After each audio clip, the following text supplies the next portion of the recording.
So I'm out here at the park, and I've been thinking about learning and how it is that people have gotten to, well, humanity has gotten to the point where we're at.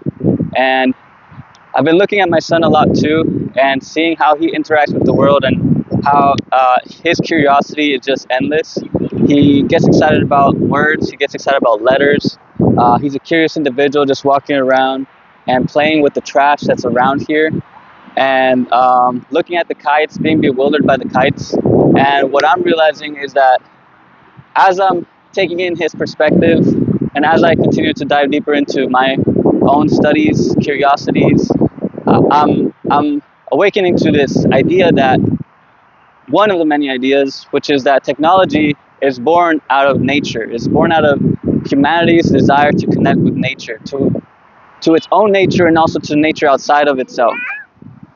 So technology is born out of humanity's desire to connect with nature. And to me, it's evident in the way I remember reading one of Charles Darwin and also Aristotle's writings, and they were just really immersed into the world that they were observing. As scientists, they were extremely curious.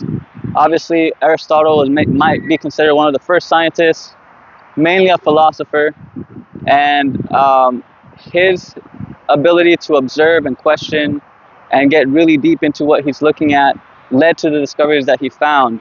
And so, just as somebody had the ability or the idea to harness the power of wind to have a kite fly up in the air, it's the same way we have been able to harness our curiosity to build the computers, the technology that we have today. So I think that this perspective brings together the ideas of yes, there's, if we look at sustainable buildings, for example, or complex systems, we see how buildings are being built based on nature. We're looking into nature as a teacher to create better architecture for our buildings. And the same thing, that's one idea that stems from this, but I think this one goes a bit deeper in the sense that, we cannot have technology without nature.